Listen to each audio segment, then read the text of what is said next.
तो आज हम बात करने वाले हैं ट्रांसपोर्ट इन प्लांट। जैसा कि आप लोगों को पता है, मैंने अभी हाल ही में कम्युनिटी पोस्ट में मैंने एक क्वेश्चन डाला था कि क्या प्लांट फिजियोलॉजी वीडियो लाई जाए। आप लोगों ने जवाब दिया है कि यस लाई जाए। तो ये जो सीरीज़ है, ये प्लांट फिजियोलॉजी की पूरी सीरीज़ है। मैं कोशिश करूँगा कि जल्द से जल्द इसको अपलोड करने की। तो आज हम ट्रांसपोर्ट इन प्लांट में पढ़ने वाले हैं डिफ्यूजन एंड ऑस्मोसिस के बारे में। कोशिश करते हैं दोनों पढ़ ले, और अगर नहीं हो पाता है तो उसको हम नेक्स्ट वीडियो में कवर करेंगे। तो चलिए दोस्तों, ज़्यादा देर ना करते शुरू करते हैं। हेलो दोस्तों, मैं हूं विनय और आप देख रहे हैं मेरा यूट्यूब चैनल विनय बायोलॉजी। तो आज हम बात करने वाले हैं क्या, ट्रांसपोर्ट इन प्लांट चैप्टर 11। बहुत ज़्यादा क्वेश्चन से पूछे जाते हैं, तो इसी को आज हम कवर करेंगे। तो सबसे पहले मैं डिफ्यूजन और ऑस्मोसिस को पढ़ाने से पहले आपको मैं बता दूं कि ट्रांसपोर्ट होता किस चीज़ के लिए। देखो, ट्रांसपोर्ट प्लांट में दो चीज़ों के लिए होता है। एक तो होता है शॉर्ट डिस्टेंस के लिए और एक होता है लॉन्ग डिस्टेंस के लिए। क्योंकि चैप्टर है ट्रांसपोर्ट इन प्लांट, तो हमें पढ़ना ही क्या है, हमें पढ़ना है ट्रांसपोर्ट प्लांट में कैसे हो रहा है और कितने डिस्टेंस के लिए हो रहा है। तो हमेशा दो तरह का ट्रांसपोर्ट होता है। शॉर्ट टू शॉर्ट डिस्टेंस का मतलब ये होता है, अगर मान लो एक सेल कोई चीज़ दूसरे सेल को दे रहा है तो ये होता है शॉर्ट डिस्टेंस का ट्रांसपोर्ट, राइट। मान लीजिए एक सेल है, जैसे हम लोग क्या करते हैं, हमारे पड़ोस में मान लीजिए कि हम चाय बना रहे, चीनी कम पड़ेगी तो हम अपने पड़ोस से हमने चीनी मांग ली। दैट मीन्स हम दो घर हैं, यहाँ पे आपस में क्या हो रहा है, एक्सचेंज हो रहा है। तो ये शॉर्ट डिस्टेंस का ट्रांसपोर्ट हो गया। लेकिन कभी कभी एक सेल को कोई चीज़ लेनी या देनी पड़ सकती है बहुत दूर रहे सेल से। लाइक मान लीजिए यहाँ पर जो स्टेम है या मान लीजिए जो लीफ है, लीफ को कोई चीज़ ट्रांसफ़र करनी है कहाँ, रूट्स तक। तो प्लांट जो है लॉन्ग डिस्टेंस ट्रांसपोर्ट भी करता है और शॉर्ट डिस्टेंस ट्रांसपोर्ट भी करता है। अब क्या है, प्लांट के पास शॉर्ट डिस्टेंस करने के लिए भी कुछ तरीके बनाए गए हैं और प्लांट के पास लॉन्ग डिस्टेंस के लिए भी कोई तरीके बनाए गए हैं। जैसे आप लोग जानते हो, अगर आप लोगों को कहीं आसपास ट्रैवल करना है, यार दोस्त के घर जाना है, आप साइकिल या बाइक का इस्तेमाल करते हैं। लेकिन अगर आपको मान लो किसी फॉरेन कंट्री में जाना है तो आप एरोप्लेन का इस्तेमाल करते हैं। यानी कि आपके पास साधन बहुत सारे हैं, आप ये साधन चूज़ कौन सा करना है वो आप डिस्टेंस को देख के करते हो। मान लीजिए डिस्टेंस छोटा है तो आपने साधन यूज़ कर लिया, क्या, साइकिल और मोटरसाइकिल। लेकिन अगर डिस्टेंस बहुत ज़्यादा है तो आप मान लीजिए आपने एरोप्लेन का इस्तेमाल कर लिया। ऐसे ही प्लांट ने शॉर्ट डिस्टेंस के लिए अलग तरीके निकाले हैं। अगर आपको छोटा सा ट्रांसपोर्ट करना है तो अलग मेथड यूज़ करे जाते हैं, और अगर लॉन्ग डिस्टेंस करना है तो उसके लिए प्लांट ने अलग मेथड अपनाया हुआ है। अगर शॉर्ट डिस्टेंस करना है तो प्लांट यूज़ करता है डिफ्यूजन, और डिफ्यूजन का एक दूसरा केस आता है फैसिलिटेटेड डिफ्यूजन,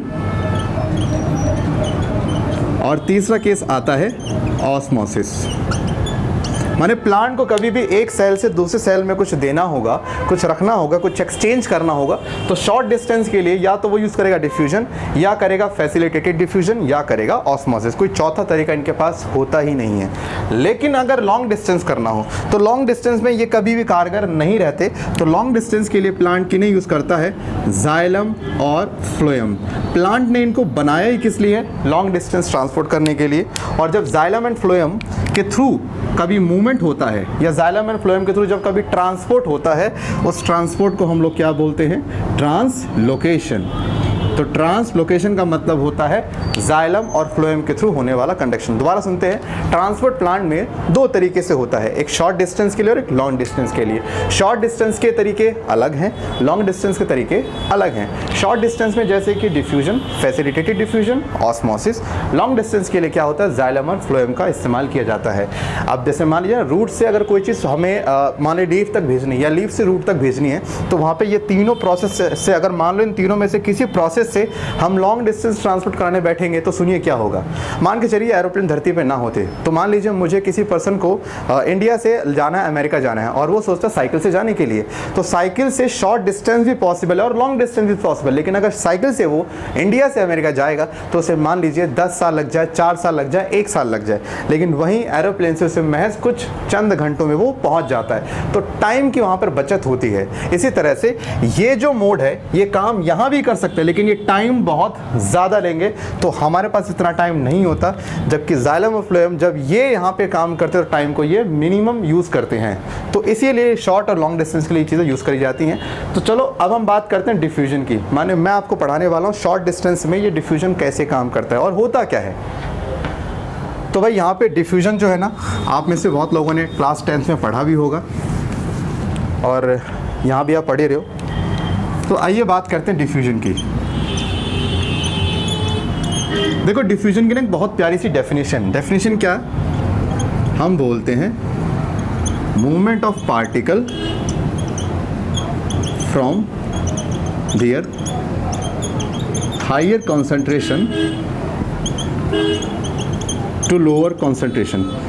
ये डेफिनेशन आपको तकरीबन हर बुक में देखने को मिल जाती है। ये आप लाइन देखते हैं तो यहाँ पर मैं आपको ये लाइन ऐसे नहीं कि मैं बोल दूंगा आपका डिफ्यूजन खत्म, ऐसा सवाल ही पैदा नहीं होता।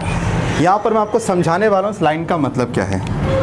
देखिए मान के चलिए यहाँ पर मैंने आपको दिखाया एक क्लोज चैम्बर जिसमें दो पार्टीशन कर लिए, ये ए चैम्बर और ये बी चैम्बर। ए चैम्बर के अंदर मान के चलिए कोई गैस का मॉलिक्यूल प्रेजेंट है, ए चैम्बर के अंदर कोई गैस का मॉलिक्यूल प्रेजेंट है और बी के अंदर गैस का मॉलिक्यूल वो कम है। यानी ए के पास मान लीजिए जो गैस है, गैस पार्टिकल ज़्यादा है, इसके पास गैस पार्टिकल कम है। थोड़ी सी मैं आपको बेसिक फिजिक्स पढ़ाता हूँ। कोई भी जो मॉलिक्यूल होता है किसी क्लोज चैम्बर के अंदर, आपको पता है कि जो मॉलिक्यूल्स होते हैं फ्लूइड के अंदर वो हमेशा कॉन्टिन्यूअस मोशन में रहते हैं। कभी भी फ्लूइड के जो मॉलिक्यूल्स होते हैं वो स्टैटिक फॉर्म में होते हैं, हमेशा मोशन में रहते हैं। जब मोशन में रहेंगे तो वो वॉल पे स्ट्राइक करेंगे, तो वॉल पे जब स्ट्राइक करेंगे तो वॉल पे एक प्रेशर जनरेट करा जाता है। मान लीजिए कि एक रूम के अंदर 4 मॉलिक्यूल हैं, तो जब 4 मॉलिक्यूल वॉल पे स्ट्राइक करेंगे तो एक प्रेशर होगा। लेकिन अगर वहीं पर आप 40 मॉलिक्यूल डाल दोगे तो जब 40 मॉलिक्यूल एक साथ वॉल पे मारेंगे तो वो भी एक प्रेशर होगा। लेकिन 40 मॉलिक्यूल से जो प्रेशर आएगा वो ज़्यादा होगा एज़ कम्पेयर टू 4 के मुकाबले। आप खुद सोच के देखिए, जब 4 लोग मुक्का मारेंगे एक वॉल पे और जब 40 लोग मारेंगे तो 40 लोगों का प्रेशर ज़्यादा वहाँ पे हुआ करता है। इसका मतलब मैं कहना क्या चाहता हूँ, जहाँ पे ज़्यादा गैस के पार्टिकल है इस चैम्बर में प्रेशर ज़्यादा होगा और जहाँ पे गैस के पार्टिकल कम है वहाँ पर प्रेशर कम होगा। माने यहाँ पर प्रेशर ज़्यादा हो गया और यहाँ पर प्रेशर कम हो गया।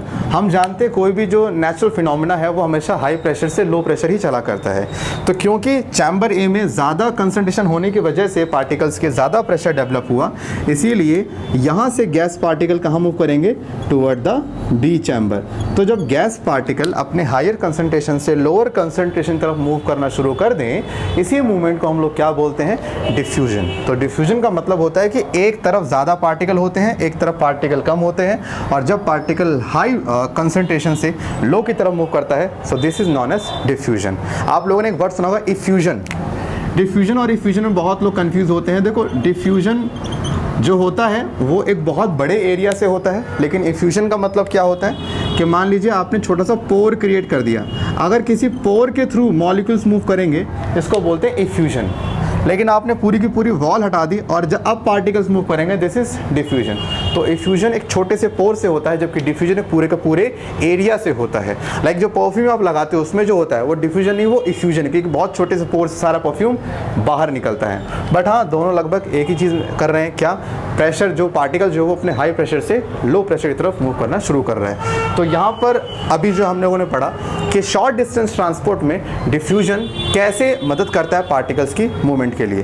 तो आज की वीडियो में सिर्फ डिफ्यूजन रखते हैं। नेक्स्ट वीडियो में मैं आपसे बात करने वाला हूँ बाकी की जो 2 ट्रांसपोर्ट है। जब तक के लिए सतर्क रहें, सावधान रहें, देखते रहें बिनवार जी। Tata bye bye, love you, bye bye.